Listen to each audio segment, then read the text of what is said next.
How's everybody doing? Yeah. VW Mountain Man here. Alright. Because here in Kansas, we are on snowstorm number 11. As usual, I got my my oval down there, tore apart, in the driveway no less. So I had to order some stuff from Gene Berg. So I got me a new hat. Well, I want to start off by saying thank you to Gene Berg and our local shop in Independence, Missouri. These boys right here.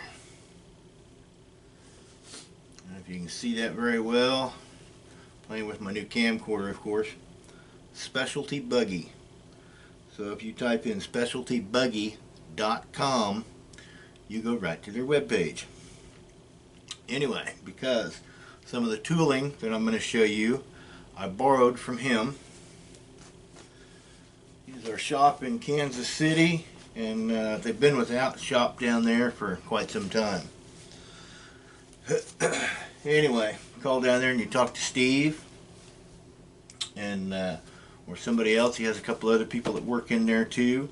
I'm sure they'd be happy to help you. So anyway, some of the stuff I ordered from Gene Berg. And of course my second set of springs here. I have not got the first set put on either. Anyway, in our area there's a lot of, I guess I've been having a lot of issues with spring pressures. So I've been advertising, doing head work, and checking spring pressures because I feel that that's a very important issue. So anyway, with that, I was able to borrow some tooling.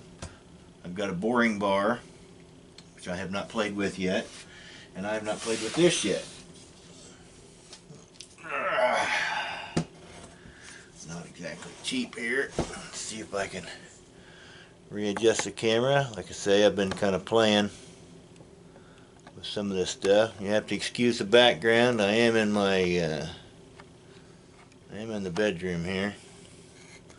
Got it kind of closed off. Rest of the family's in the other room. Alright. I've seen a couple people on YouTube use these. Gene Berg makes them, and Scat makes these. If anybody else does, I do not know. This actually is a Scat version, but this is for opening up the cylinder heads in a block for larger cylinders. I also have a new workhorse in the shop. When it's a little warmer, I'll show you that down there. So anyhow, I've seen people use these on YouTube. Two different people I think I've seen use them. The problem is, and could be people local using them, or when they cut the heads of the block. But my opinion, when I was younger, I used to work in an engine shop. Started like anybody. You do all the nasty, greasy stuff, the tear downs, and I would hang out afterwards with the old boy Ivan that used to build the engines. His brother did the head work. Well, Ivan would build them. Anyhow, you can call most any engine shop and they're going to tell you that when they bore a block, they have what they call a torque plate. Example, I'm a Chevy guy. That's what I grew up on. The torque plate that goes on a small block Chevy, they're probably 1.5 inches thick or so. What you do before you bore that block is you torque that plate on there just like as if the head was torqued on the block, so that when you bore that, it keeps everything nice and true. That's what a lot of people are not doing on these. If a shop has a mill, they don't even bother with this tool. They just rig up the head on the mill, they come down with their cutter and they cut it. And I'm sure that's fine and it works great. But Gene Berg did not spend the amount of years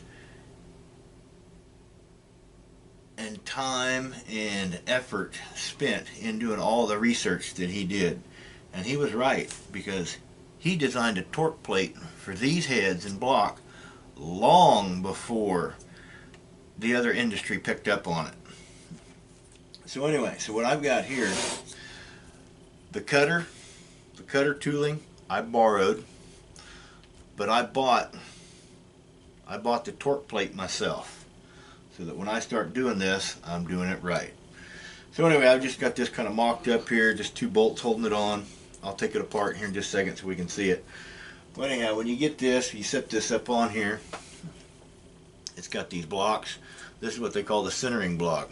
See how it's got a, I don't know if I can see that in the camera or not. It's got the nice little bevel on both sides.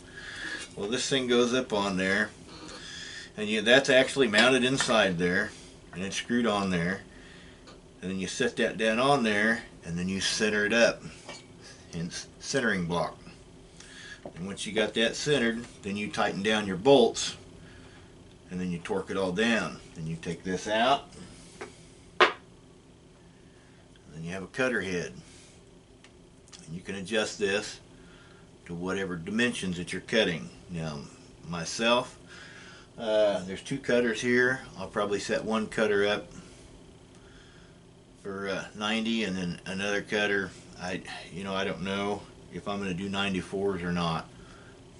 So anyway, but when I set these up, when I cut them, I am going to actually measure the cylinders that are going on it, and I'm going to set the cutter to that with so much clearance, since we are dealing with cast cylinders and aluminum head and aluminum block. I'll talk to a machinist at work and kind of get some tolerance figures from him. But anyhow, so once you got that set, and you pull this up, which is nice and stiff. This thing is like brand new, barely used. And you slide that in there and you screw that on. You can either chuck this up in a drill, or you can use your drill press, which that's my new workhorse I'm going to show you.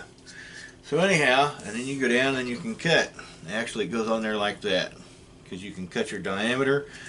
And you can also cut the chamber down, make the chamber smaller, make the chamber bigger, kind of depends on what you're doing.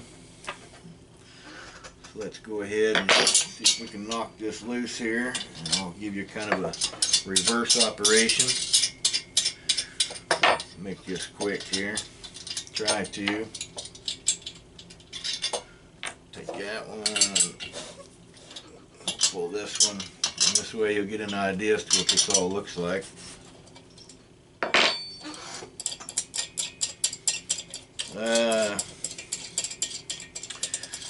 Matt, I can't think of what his YouTube channel is. It could be Matt, and I'm terrible with names. I'm lucky to get the Matt part.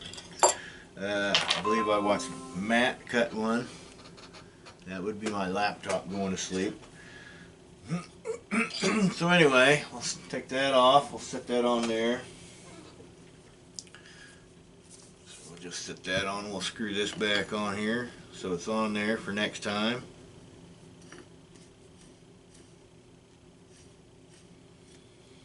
Okay, don't tight. You just take it down like that right there. This is centering block, because once you have that torque down, you have to take the centering block off without removing this from the assembly. Okay, we'll set that right there.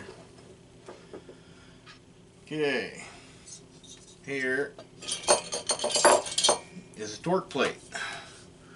You've got the locator pins that go in the opposite corner holes. That's that, 3/4 inch piece of steel. That's a pretty pricey piece of metal, and it looks to be like it's either water jet.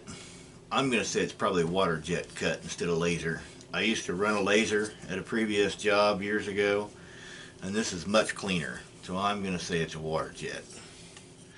Anyhow, so there's a torque plate.